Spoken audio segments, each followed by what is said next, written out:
Oh, shoot. Oh, screw it. Oh, well. We'll just do it like this. Hey, guys. What's up? It's Nicole. Welcome back to my channel. So, let me sit down. Okay. All right, you guys. Hey, how's everybody doing? Hey, y'all. Hey, Cher. Hey, guys. Hey, guys. What's up? It's Nicole. Welcome back to my channel, Real Talk Recovery, where we talk about recovery from addiction and everything else in life. And I share my life with you guys and just all that kind of stuff like that. So if you haven't already, go ahead and subscribe to my channel. Hit the bell notification so that way you're made aware of every time I upload a video. Share my videos, invite your friends. Y'all know the deal. Y'all know the deal. We're trying to get to my channel to 1,000 subscribers. I've already got the watch hours, you guys. I've got like 160,000 watch hours. Like, seriously. Because I've got so many videos up. Thanks, Avalon. Man, you're so sweet. You guys, so here's where I start and share my story with you guys, because I've got a lot of new subscribers, so I'm going to share my story. I'm going to share with you guys what it was like before my addiction, what it was like during my addiction, and what it's like now. Okay? Hey, Jessica. But first and foremost, I want to take a second to thank everybody who is coming to my live streams every evening. I've finally learned that when I've set a time and stick to it, that everybody comes. Hey, Jeremy, what's up? Mm-hmm. So what I'm going to start doing from now on, do you guys see how I had that little setup a few minutes before live so y'all could see it, and then I clicked in on there and came on in? So that's how I'm going to start setting it up, so that way everybody will know I'm fixing to come, all right? That sounds so gross. Sorry, guys. But okay, so then I also want to shout out a bunch of recovery YouTubers. In fact, like my list.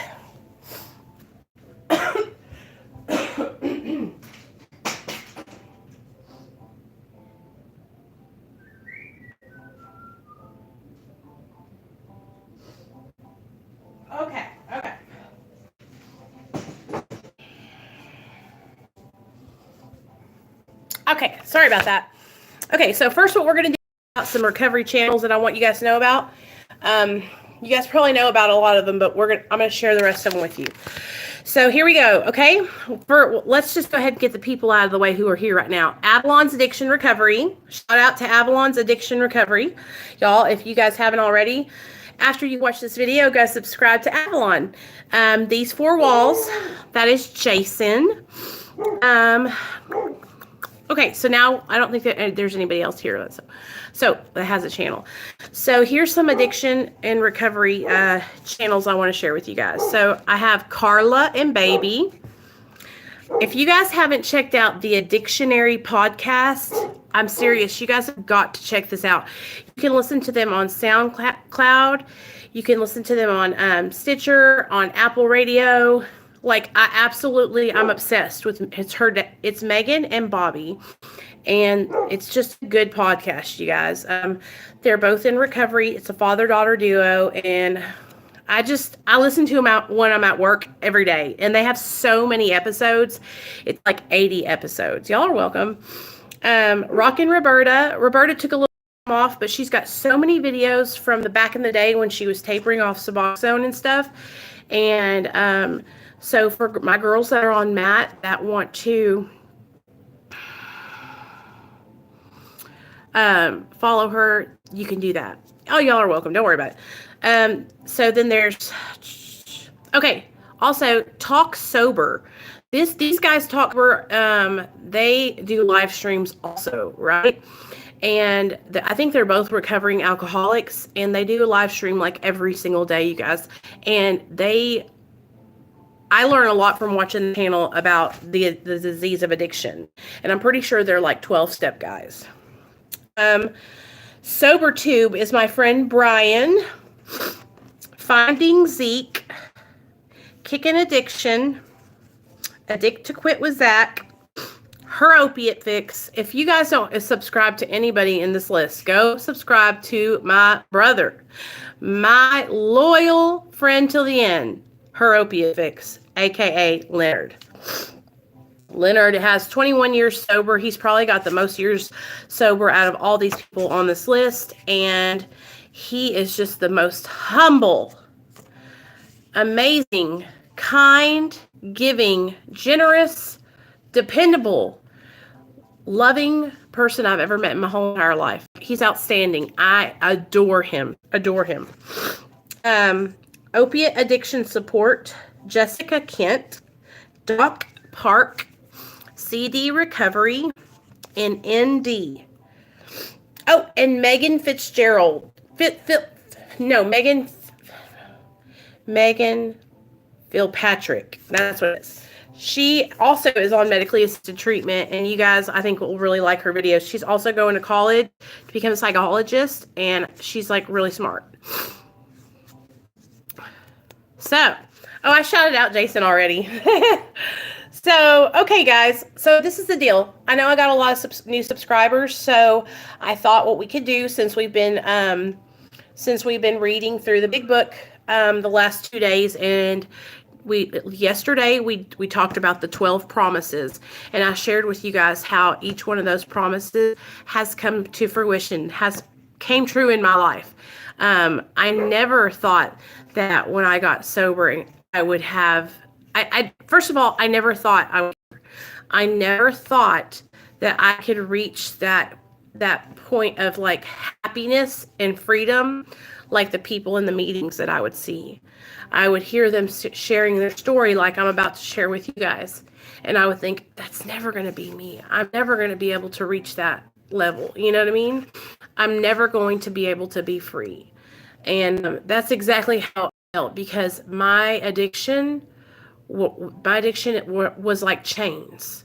It was like shackles on my feet and on my wrists, you know? And it prohibited me from doing life. Like I couldn't even live life. I lost my job. I lost my car. I lost my son. I lost my family. You know, I lost everything because of my addiction. And so when I go into meetings and I would hear people share their stories, like we're about to do now, I would think, how am I ever going to be able to do that? That's unobtainable, right? Unobtainable. So I want to go ahead and start out and share with you guys, you know, what it was like before I got addicted, what it was like during my addiction, and what it's like now. And I think what we'll probably do is I'll start out, you know, and this might take more than one video. I'm hoping it won't.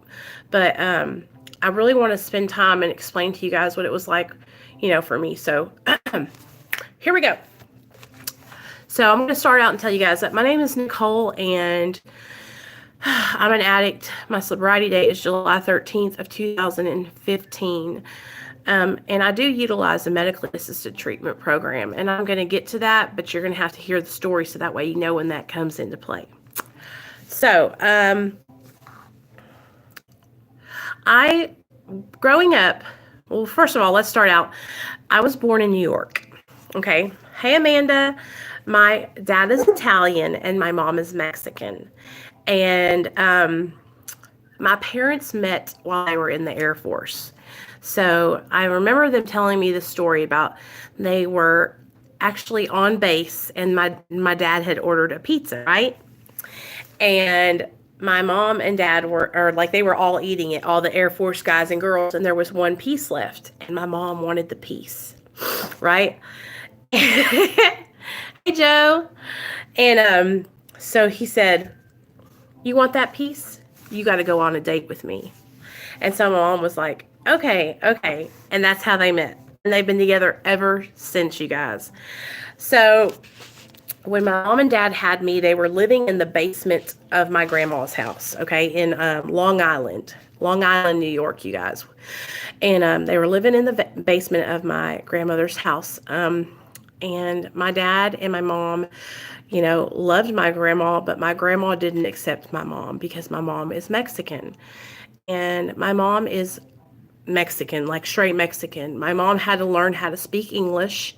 She didn't come over from Mexico. She was born in California, but she had to learn how to speak English because Spanish was her first language.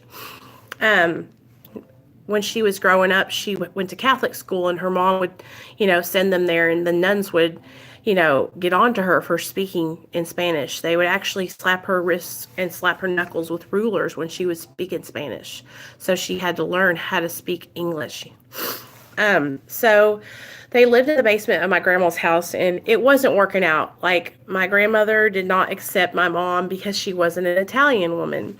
And so my dad and my mom decided to move out and come here to Arkansas. Now, they came here to Arkansas when they were in the Air Force. They were stationed here.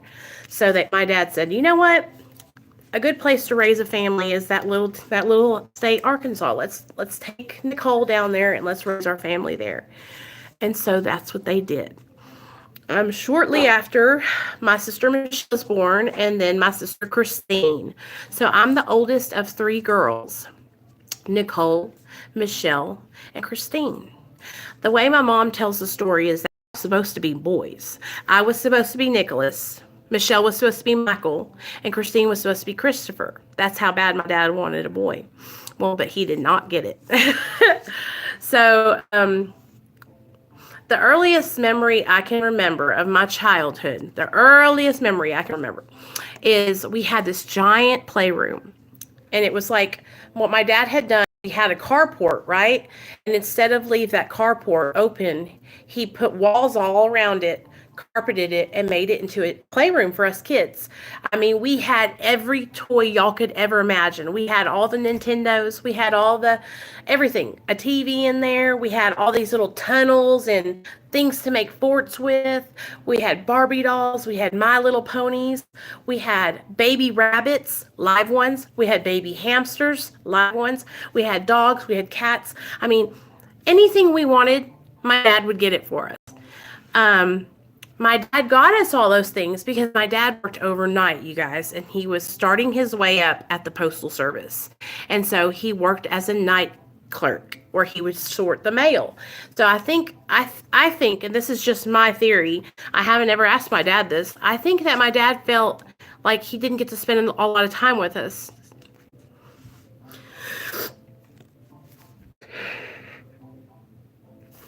I think he felt, because he didn't get to spend a lot of time with us, that he felt like he had to make it up by buying us stuff.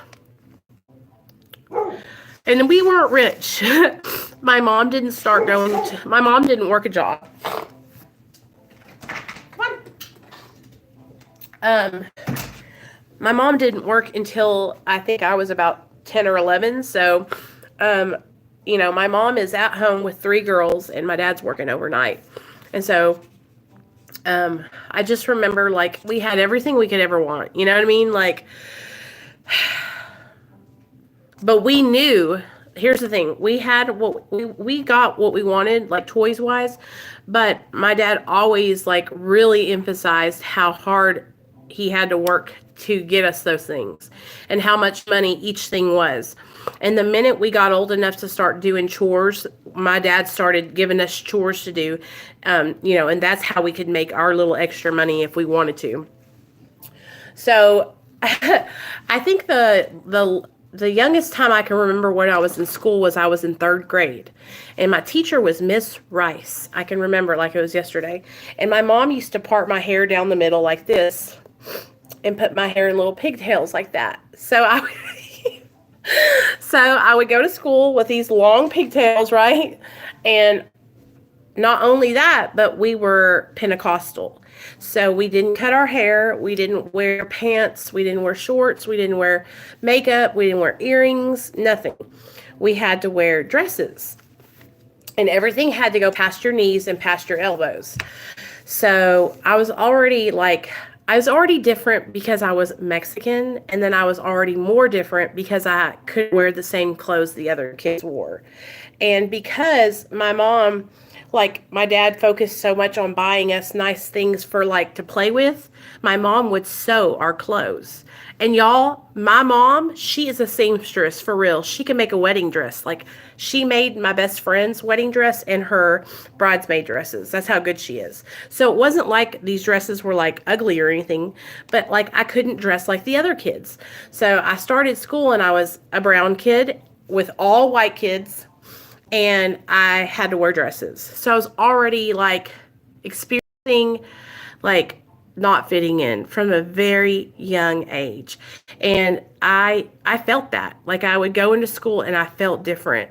I would go and I didn't fit in. The kids would call me taco and burrito. Now y'all got to understand, I grew up in a small town in a small southern state where a lot of the kids' parents talked by saying the N word, and they were country as hell. Hey, Melissa, welcome. I'm just sharing my story with everybody. So a lot of them were raised up by hearing their parents speaking about spics and African American people in a negative way. They weren't taught, they weren't taught that those things were wrong. This is a southern Bible belt, like, I'm talking like redneck. The South will rise again. Flags flown everywhere on everybody's house, like very, very, very southern, right? So when I was going to school, the kids they knew I was different. So they would make fun of me, but that was just when I was younger. When I was younger, like I'm talking about second, third, fourth grade, right? Well, so once I got into like fifth grade through eighth grade, I hit this awkward stage in my life, you guys, where I got real chubby. And then my mom, and then what we did was my mom was like, I know you girls are struggling, and we're going to convert from Pentecostal religion to non-denominational. So me and my sisters could wear pants, and we could start playing sports and doing all the other things that the other kids were doing, right? So we were so excited, you guys, but I hit this like really awkward stage from fourth grade to eighth grade where I was just really chunky. And then I got so excited, I wanted to cut my hair. So you know what I did? I had my mom cut my hair, and you know what it looked like? It looked like she stuck a bowl on my head. It was so short, you guys. And then my little round face. Because y'all see how round my head is. I got a potato head. So you can just imagine me, this awkward little girl, chubby cheeks, you guys, like, with a bowl haircut. Like, I'm talking short. Well, it looks like a bowl was on my head and then shaved in the back. Oh my gosh, you guys. I never thought it was going to grow back. I was so embarrassed. I cried all night long. And then I started to really realize that I was chunky, that I was a thick soul sister. But you know what? Back in that day, I didn't think of that as a good thing. My dad was always very, very fit. He worked out every single day. When he would get done at his job, he would go straight to the gym. He would work out at this gym right down the street. They called it Joe Bill's. And all the guys there would be pumping iron. And my dad would be in there, and he would have these like string, like, wife beater like shirts on, but like real string ones, looking like Hulk Hogan and shit, y'all. Like, I mean, just like boom, boom, boom. And he would come home and he'd go and kiss his muscles, and me and my sisters thought it was so cool. And then he would do that thing where he bounces, boobies, and me and my sisters were always like, Dad! So my dad was really in shape. Like, and the reason he was in shape is because when he was a young boy, he was real skinny and lanky, and he got picked on. And so once he got old enough, like 16, 17, he said he started lifting weights and he never stopped. So my dad would always put such an emphasis on his health and his fitness. And I would hear him talking about, being overweight and how It's not good. And then I would think about how I was overweight, right? And so I would hear him, but he never said anything to me about it until I got up into like I was about 16 years old. And then that's when my dad, really got concerned about me because he was worried that I wasn't going to, thin out. I guess dads worry about that kind of stuff. And I was just really chunky. And you guys, now that I look back on it, I was not even chunky, y'all. I was like 150 pounds and I was like tripping. So by the time I turned about 14 or 15 years old, that's when I started to get very, very aware of my weight. And I was very self-conscious about it to the point where I started trying to go on these like fad crash diets. I started going to Walmart and buying those mini thins and trying to lose weight like that. So I remember I was at home one day and I was really wanting to try out for the cheerleading squad or the dance team. And I was talking with my mom and I was just crying, you guys, because I just felt so ugly and I felt so different and I felt like I just didn't fit in, and so I remember just being so upset with myself because I just felt so ugly. So me and my mom, she took me to the doctor, and that's when I talked to my doctor, and my doctor at 14 and a half, almost 15 years old, gave me a prescription for phentermine, which is basically, it's just Adipex, but it's legal speed. And I remember I took it, and I remember it gave me so much energy. And I remember dropping a bunch of weight really quickly, right? And then I ran out of the prescription. And then I never got the prescription back. So here I am at 16 years old. And I'm like already yo-yo dieting and like taking medications to lose weight, right? And so right at that time in my life, me and my sisters my sister Michelle was going through a mental illness, and it was really a hard time for our whole family. And I'm not going to talk about too much about her, but I want to explain to you guys that like my sister Michelle she's bipolar, and we didn't know that for a long time. And so at about 14 years old, so she's 14 and I'm 16, right? At about 14 years old, she started just like wilding out. I'm talking like skipping school, jumping out the windows, having sex with a bunch of guys, just being very promiscuous. And we were all worried, I was worried because I'm getting made fun of because my sister's being a little hoochie mama. And my parents are worried because my sister she's erratic. She's on these like high highs and then low lows. And so that's when my family, like we had this huge, shit hit the fan for my whole family because my parents didn't know what to do for my sister. And that's when my mom and dad had to go to the courts and have my sister Finn's petitioned, because what was happening was my parents were going to go to jail because my sister wasn't going to school. And so they had to get her Finn's petition to where the state would take over. And the state took over and they ended up putting her in juvenile jail. Then they ended up sending her to a mental hospital. I mean, it was about 2 years, you guys, of my sister just going back and forth and being tossed in between all these places until they finally got her on the right combination of medication. And then she started getting her life back. But it was really a hard time for me and my other sister because while my parents were spending so much time with my sister Michelle, me and my sister Christine were getting lost in the shuffle. And that's when I started drugs, like really started to abuse them. So I'm about 17 years old. I tried out for the dance team, you guys, and I made it. And dance became my passion. Dance became my passion not only because I love to dance, but also because it helped me stay in shape. And so I lost all the weight. I got so fucking and everybody was like starting to notice me, right? So it was about ninth grade. It was the end of ninth grade into 10th grade. everybody started to go, damn, girl, because I like blew up, like I blossomed, right? And so I made the team, and then I got like, you know how it is when you make the team.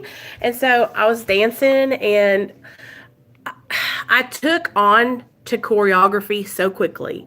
And so I started professionally dancing and doing my own choreography and competing in tournaments, or not tournaments, but competitions. Me and my best friend Shelly at the time, we did this duet, right? And it was the most awesome hip hop jazz duet that you guys could ever see. And we killed it. I mean, I could do switch leaps, I could do toe touches. Every time I did toe touches, my legs were so overextended that instead of being like this, my legs would go like this. I could do back handsprings. I mean, I was on point, you guys. I killed it. All right. And I loved it. It became my passion. But while that became my passion, I also got a bunch of friends that were real popular, right? And like the popular crowd, and then kind of like the popular crowd that like hangs out with the stoner crowd. And I started to, because I grew up real sheltered. You guys got to remember, my mom raised us up Pentecostal. So I didn't know about sex. I didn't know about nothing like that. Like, I was very sheltered. So I started dating this guy, and he was from an inner city school, and his name was Robert. And I remember when I met him, you guys, I was just like, I'm going to marry this guy, right? Oh God, wrong. So I started dating Robert, and my sister finally got her medications balanced out, and she got to come home. You guys, I remember going to see my sister in the mental hospital, and they had her on so much medication that she was a zombie. And I just remember crying and crying and crying.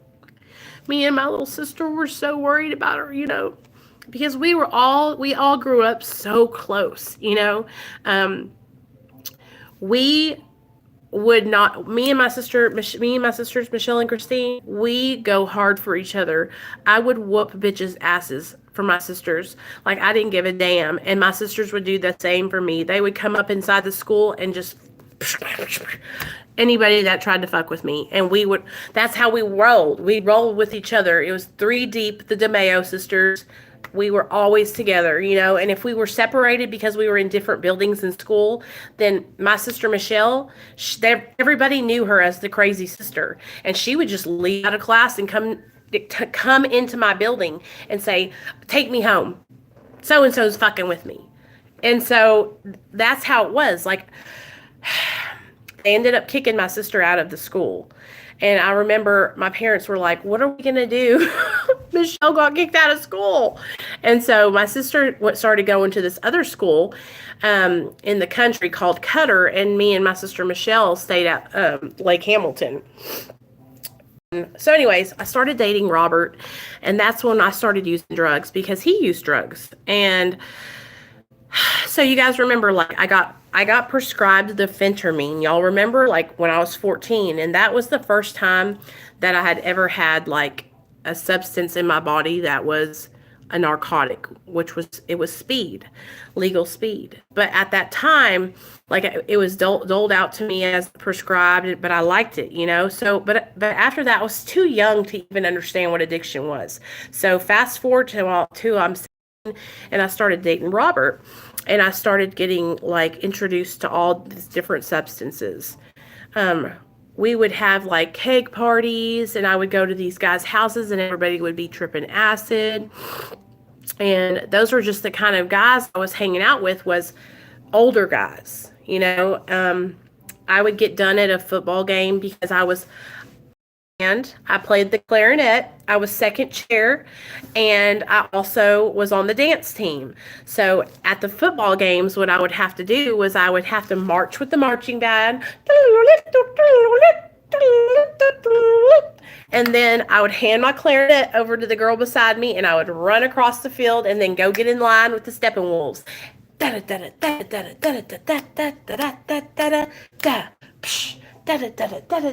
we would go out there and we would march, and then we would do our dance. And then I would run off the field, and it was like, but it was so awesome, you guys. I was in all these extracurricular activities. I was killing it, right?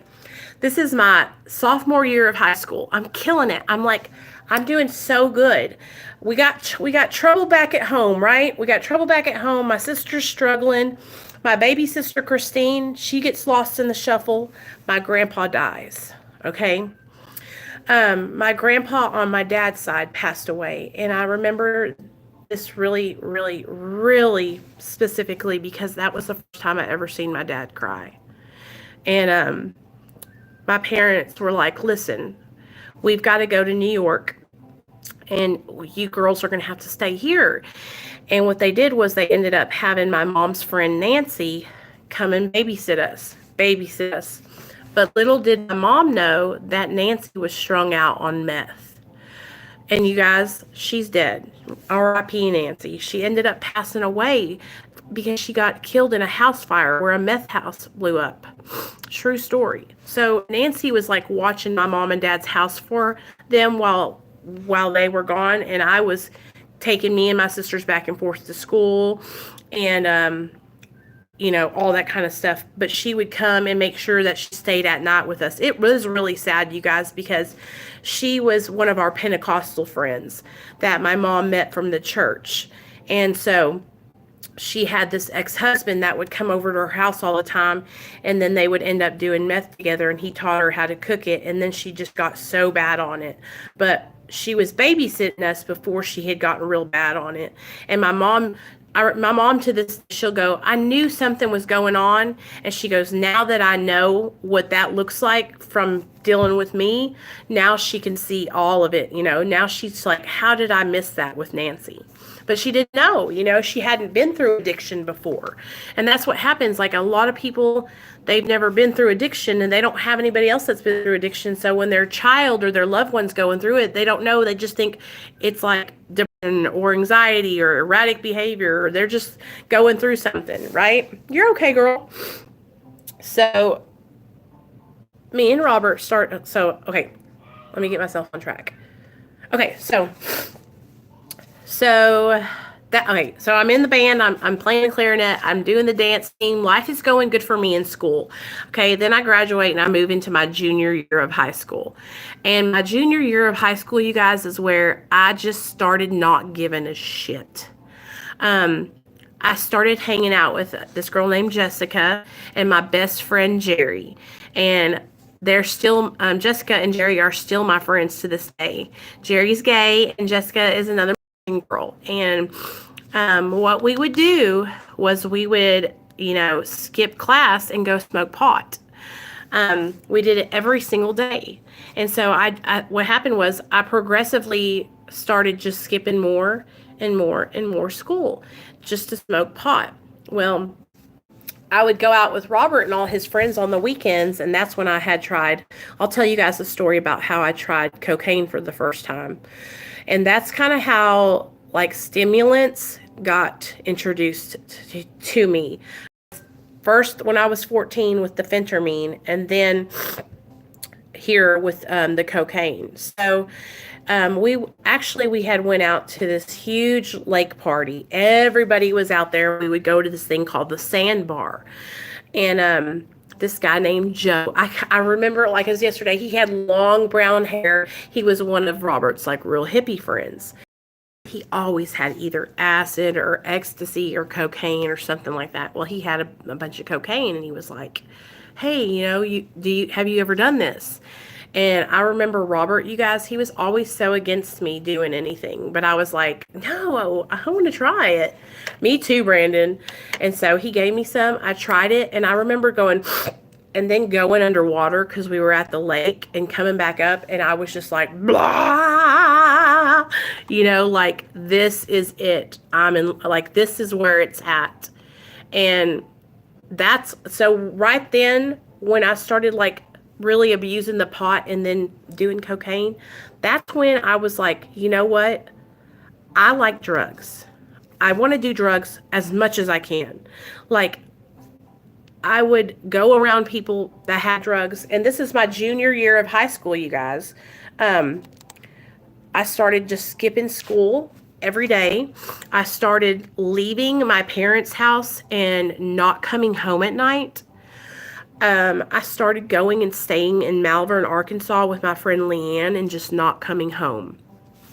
My parents would call me all night long and I wouldn't answer. And if I did show up at the house, I would be so intoxicated that my parents would be just like, go in your room, go lay down, you know? So I don't think they were understanding how bad it got until this situation happened. So my junior year, I was cheering at a basketball game that night. But before the basketball game, I decided to meet Jessica and Jerry at a hotel room and drink Seagram 7 and 7 Up, the whole bottle. We went to the basketball game and I proceeded to cheer without any bloomers on and a thong underwear and a cheerleading outfit. I got in trouble. They pulled me off the basketball court. I went into the bathroom. I sat in the bathroom stall, and then all of a sudden I went boom, boom, boom, boom. You know when you go in the bathroom and you're like so drunk that you're just hitting the walls? That was me, like a pinball machine.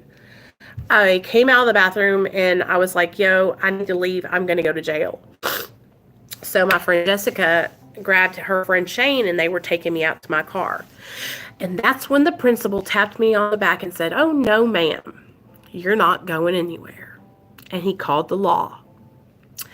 And I cussed his ass out. I said, my dad's going to whoop your ass.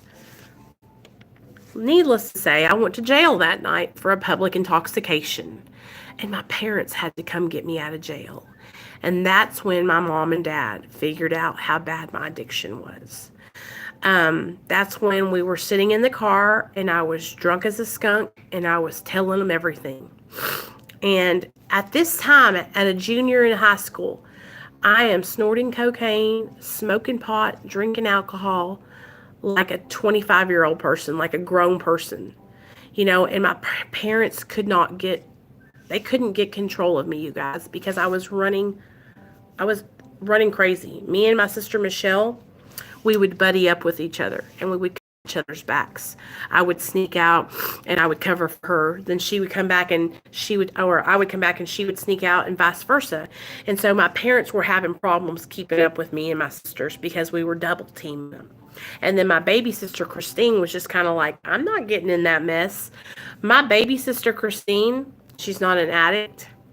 She's got an amazing girlfriend. She's got a brand new car. She's got an awesome business. She's a musician, you guys. She plays for a living. That's how she makes money. And she lives her best life. And she's so smart and she's so responsible. She literally watched me and my sister Michelle go through our addictions and she learned everything not to do. So going into my junior year, my parents had lost all control. I mean, I'm just doing whatever I want to do. I'm going to school when I want to. I'm staying out at all hours of the night. By this time, I got a car. I wreck it. My dad said, fuck that.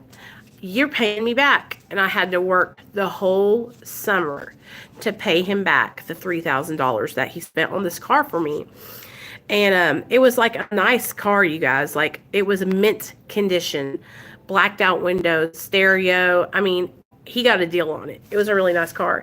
And I totaled it. And so I totaled it driving me and my sisters to school one morning, fighting. And I pulled out in front of a car. So my senior year, you guys, I was promiscuous. I was cheating on my boyfriend. We were fighting all day long, all night long. It was horrible. I ended up graduating my senior year with all D's. All D's for DeMayo. I barely passed school. And I went from being an A-B student, active in all my extracurriculars, basketball, clarinet, cheerleading, dance team, to barely passing school. I had plans to go to college, and now I'm enrolling in community college because, well, all I cared about was doing drugs. When I graduated high school, that's where I found out what methamphetamine was, and I started smoking meth. I got a job working for a department store makeup counter, and I started working as a makeup artist at this makeup counter, doing makeovers and just selling products. I mean, it was so much fun, you guys. It was probably probably my favorite job I've ever had. And I was high as a kite every day. I would go to work, snort meth, work my job, leave, and I was on a commission job. This makeup artist job I got paid commission, so I was making like hella cash the more things I sold. So I loved methamphetamine because it gave me energy and it helped me maintain my weight. Because something that y'all will hear in my story is that I've always really struggled with my weight fluctuating up and down, up and down, up and down. Because frankly, I like to eat. Like I said, my mom's Mexican and my dad's Italian, and they can cook really good. And well, damn it, I like to eat. So once I figured out that methamphetamine like helped me stay skinny, you guys, it was off to the races. And that's when me and Robert started hitting like some our relationship was waning. Like he was tired of my bullshit, quite frankly. He was tired of me cheating on him. He was tired of me being doped out all the time. I would come to his house twacked out of my mind, and he was just sick of it. I had worked that summer just as an intern at the revenue office. This is the first time I worked there, and at Sonic, and I saved up about $5,000. And my dad took me, and we put a down payment on my first car that I bought, which was a blue Ford Focus. It's a 2001 Ford Focus, and the year was 2000. So I was so proud of myself that I had this brand new car. So that's why I was working at the makeup counter, and I was working my butt off, you guys, but I was also staying high every day. I worked my butt off, paid my payments, and eventually my parents were just like, you're 19, 20 years old. It's time for you to get out because you're not living by our rules. Right about that time, Robert decided that he was sick and tired of my shit, and he told me that he didn't want to see me anymore. So Robert broke up with me, and I was out on my own. So, of course, I couldn't live on my own because I didn't know how to do that. But my sister, Michelle, was living on her own. So I went and stayed with my sister in her apartment until I could get my own place. And once me and my sister started living together, my methamphetamine use got worse, and then she started using with me. And this is probably one of my biggest regrets, you guys, was my sister getting on methamphetamine with me. Like, I look back on that, and I really am so ashamed that I got my sister on drugs like that. She had tried things before that, but I was there using with my sister. Instead of being a big sister that she could look up to, I was a big sister that she was shooting dope with. And I fucking kick myself in the ass for that every day, that's why I'm trying to be a better sister now. So I'm working at the makeup counter, and you guys got to understand, I'm strung out. I'm strung out on meth. And then my friend Nikki is working in the catalog department in this department store, and she is strung out on oxys. She's shooting oxys. And I had never shot up, y'all. I had never shot up, and I wasn't into opiates. I was just doing meth. So we worked there for a good 2.5 years. Oh, you're okay. I'll see you later, girl. We worked there for a good 2.5 years, and I ended up losing my job there because of my drug addiction. I was out of my mind, and I got let go, and so did she. So we got let go, and I was like, wow, what am I going to do? I have this car payment. I've got to pay this car payment. And I got a job at Shoe Carnival as the floor supervisor. And I loved this job, you guys. It was just like a kind of like not an assistant manager, but right underneath that. And so I could go to this job high on meth, and they loved me. They loved me because I stayed working, and I was just constantly cleaning, constantly straightening out things, constantly, just getting people through the register. I mean, I was killing it, you guys, killing it at my job. So I was getting promoted, and I was getting more pay, and my methamphetamine use just got worse and worse and worse. And the more money I made, the more meth I would buy. One thing I always did was I would take my paycheck and I would give my dad my car payment and my insurance. And then anything else I had, I would spend it on drugs. I started obtaining a bunch of credit cards, you guys. I started getting JCPenney cards, Visa cards, Dillard's cards, Victoria's Secret cards, Bath and Body cards, all kinds of credit cards, you guys. And not only was I addicted to to smoking meth, but I was addicted to shopping and spending money. So let's recap for a second. I have a methamphetamine addiction.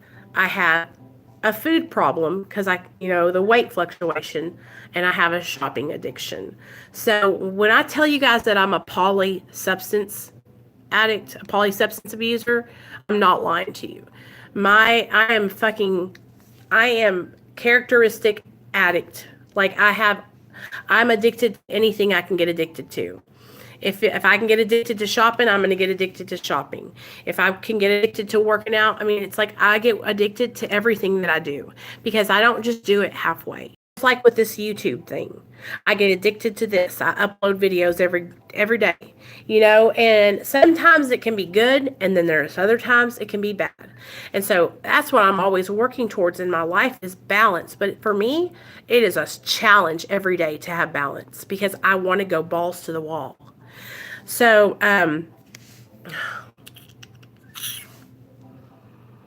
no, I didn't have a gambling problem. And, I have been to the casinos a couple of times, but I hated losing my money, you guys. That's something I just did not like to do. But I would throw my money at the dope man all day long. So I'm working at the shoe carnival, you guys, and I started hanging out with a different crowd of people. I started hanging out with, I'm just going to say it. I started hanging out in the trailer park, and I didn't grow up in the trailer park. My parents had a house that they owned with some land, and we lived a nice middle class life. But I started hanging out in the trailer park with the dope cooks and the families that did dope, methamphetamine. And so one night I was hanging out at my friend Flash's house, and that's when I met LD. It was a Thursday night that I met him. I remember it like it was yesterday. I was sitting on the couch inside this trailer, you guys, where the whole trailer was gutted. There's nothing inside of the trailer except for the ground and the body of the trailer. So basically you walk in the trailer and then there's furniture on the dirt ground. That's how decapitated and nasty this trailer was. And I'm tweaking. I had been up for like 3 or 4 days, and I went over there to get some more dope from Flash. And that's when I met LD. And I was like, hey man, what's up? And I remember his eyes. He had the most beautiful hazel green eyes I'd ever seen with dark brown hair like my color. And he had a really distinct bone structure, like a really square jaw and a real Italian nose. And that's when I knew. I knew when I saw him that he was Italian. And so we got to talking, and I ended up giving him my number. Little did I know that was probably the biggest mistake I ever made in my life, because that relationship right there almost killed me. He called me 2 days later, and we started dating, and I figured out that he was homeless, and he had nowhere to live, you guys. He was literally sleeping on his grandma's couch when she would let him, but he had nowhere to live. So right then comes a new addiction, that codependency. So I take him on. I'm like, I've got to save this guy. So that's when I said, okay, listen, this is what we're going to do. I want to be with you. You want to be with me. We're going to get this little apartment above the strip club, and we're going to save up our money until we can get our own place, our own little trailer house, right? And so he was like, okay. And so I got him a job working with some of my friends doing construction. I started working at the revenue office. This is the second time I worked at the revenue office. And we lived in this little itty bitty apartment. Now, let me tell you guys how nasty this efficiency was. First of all, it was right across the street from the French Quarter, which is one of the nastiest strip clubs in Hot Springs, Arkansas. And it was roach infested, fully furnished. We had a mattress on the floor. That was the fully furnished, with a little rocking chair. A little TV this big, you guys, and a half little kitchen and a shower and a toilet. At night, you could hear the roaches running around. One time, we were in the middle of doing the deed, and a roach was sitting on my shoulder, this big. We lived there for 6 months, and my dad was like really worried, and so he came to visit me one night. And that's when my dad was like, no. Oh my God, Gina, that's my mom's name. We got to get her out of there. And my mom and dad were like, what do we need to do? And they already know, you guys, that I'm an addict. They already know that they can't save me, but they didn't want me to live there. So my mom helped me find a place. She didn't pay for it, but she helped me find, me and LD, a nice trailer, like a nice trailer. It was, y'all, it was so nice. And we had a little backyard. We had a little fenced in area. It was really nice. And so we moved in there, and our rent was like $350 a month. And it was a really nice little spot. I ended up buying him a Ford Probe car, and we started doing, that's what we did. We would go to work, come home, get high. Go to work, come home, get high. That's when I started doing opiates. I started getting these 40 milligram methadone wafers from this guy, and I was hooked. The minute I did them, I was hooked. But if you put the two drugs in front of me and said meth or opiates, I would choose meth every time for the longest. Me and LD were together for 6.5 years, you guys. And for 6.5 years, it was after the first 2 years of our relationship, he started beating me every day. He would beat me up for coming home and looking at him the wrong way. He would beat me up a lot of the times for not bringing home pills. He would beat me up because I got into an argument with his sister. That's when his whole family moved in with us. His sister, her 3 kids, her boyfriend, and his dad. Now, I was surrounded. I had this whole family living and mooching off of us, and I couldn't say no because it was his family, and I was trapped. For those 6.5 years, I didn't see my parents. I didn't talk to them because that family kept me so alienated, because everything they just took and took and took. I had all these credit cards, you guys. Like, when I tell you guys this, I had to file credit card bankruptcy because I was $70,000 in credit card debt alone. Because I spent money on all these people because I cared about him and I was trying to save him. I paid off his fines and fees. I bought him a car, and I was trying so hard to help him. Wow, I couldn't help myself. And I'm a full-blown methamphetamine opiate addict at this time. Then I went to the doctor because I was having like panic attacks. When I would get high on meth, I would have these panic attacks where I would think I wasn't breathing. And that's when I got prescribed the Xanax. And so I'm on Xanax and SOA prescribed, and I'm smoking meth, still haven't shot it, and I'm eating opiates every day. Working at the revenue office, making good money, doing some things I shouldn't do, and got fired from there. When I got fired from my job at the revenue office, that's when LD left me, and he never came back. because his meal ticket was gone. He beat me, you guys, so bad at the hospital. He busted my head open right here. I have a big old gash where I had to get 10 stitches in my forehead. And it was just so bad. And I could not see. I couldn't see it, you guys. All I wanted to do was save this guy. All I wanted to do was help him. And we were so, like, we were just entangled in this, like, drug, unhealthy, abusive, emotionally, physically, and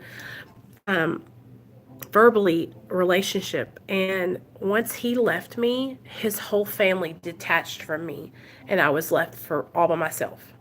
And so I was like, what am I going to do? Where am I going to go? I haven't talked to my parents in years. My car is literally falling apart because I've drove him all over Timbuktu, and I don't have anywhere to live. I cried so bad, you guys. I was done. He used me, he strung me out, washed me out. He took me for everything I had. Ended up moving in with my friend Nicole and her boyfriend Jeremy. Jeremy is dead now. He ended up dying of an overdose, actually. And Nicole is actually still strung out to this day. I moved in with them, and I went on a bend. I mean, I started doing ecstasy. I started shooting up. That's when I started shooting up. I went over to my friend Nate's house one night, and they were all doing it in the back bedroom, and I said, what is the deal? I have a story time on it, guys. If y'all want to go check it out, if you'll look in my story time folder playlist, you can check out all those videos. But they shot me up for the first time, and from that point forward, I never looked back. Once he shot me up, you guys, 6 months later, I got pulled over for a felony, and I got my first and only felony charge. I had a drug dealer in my car. He was driving, and I was sitting in the passenger seat, and we was bumping, tweaking our ball, just tweaking, twacked. And next thing you know, woo! 3 cop cars, 2 black D-Tech cars surround my car, pull him out, throw him on the ground, pull me out, throw me on the ground, spread eagle. And that's when they found everything in my car, and I got charged with a Class C felony possession. And that's when I got put on probation for 3 years.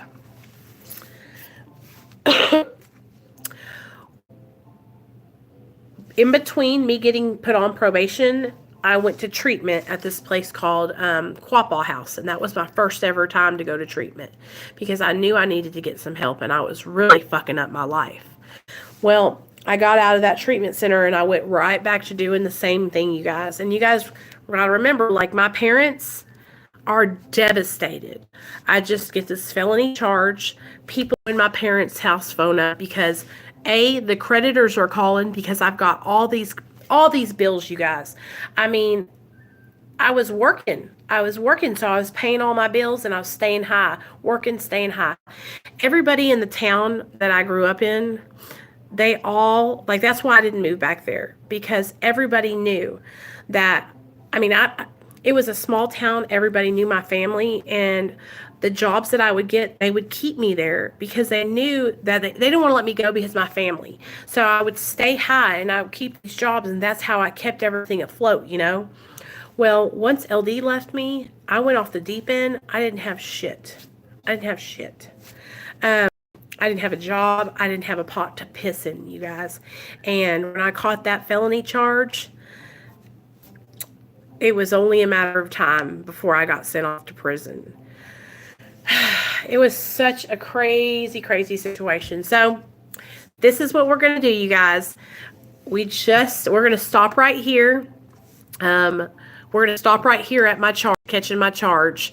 And tomorrow we will proceed on to the next half of my story. Do you guys have any questions that you want to ask before we get off here? And just so you guys know, trigger warning for the next episode, because And I'm sorry, I should have probably said trigger warning before this one. But I hope you guys know that when I'm sharing these stories, I'm not glorifying my drug use. I'm not glorifying my addiction. I'm just sharing with you guys like a little bit about how it was and why and how all this started. You know, if you'll look back on my past, you'll see that I've basically been addicted to so many things. You know, I was addicted to food. I was addicted to men. I was addicted to shopping. I was addicted to, I had codependency. Yeah, I left it out because it's in my story times and I didn't want to tell that. Yeah, you guys can find it in my story times. Did it hurt when you got shot up? No, it didn't. Whenever I did it for my first time, it was with methamphetamine, and it didn't hurt at all. And that's probably why I wanted to do it for the rest of my life after that. And if you guys want to know what methamphetamine feels like, you can go into my playlist and it will show you. Did I, Michelle? It will. You can watch that video because it's really in depth, you guys. But okay. Trigger warning, if you get triggered, get off my video right now. So when I got shot up with methamphetamine for my first time, it was the most powerful, erotic, sexual, orgasmic feeling I've ever felt in my life. It literally felt like the hair on my head was growing so fast. It felt like my goosebumps were all over me. It felt like I had an orgasm. Okay? It didn't hurt at all. But that's how that was. But now that I'm telling you guys the story and I'm like really like going through my past and looking at it, like I've never realized it before, but that I was addicted to many different things before I ever even got on drugs. The food, the the codependency, the guys, the attention, validation, the low self-esteem, and feeling like, my dad wasn't around because he was at work in the evenings. And so like me and my sisters, I feel like we longed to be with our dad a lot. You know what I mean? He made up for it though. Like once we got a little bit older, he started coaching our softball teams and he's always been there. But I think like, I don't know. It was just like, I feel like I missed something with him, and when I look back on that, I realize that I was missing something. Yeah, Melissa, I was missing something. And so when I would take drugs, I would take them to feel something, to fill some kind of void. Yeah, I was very young whenever I started just like realizing that I wasn't like everyone else, and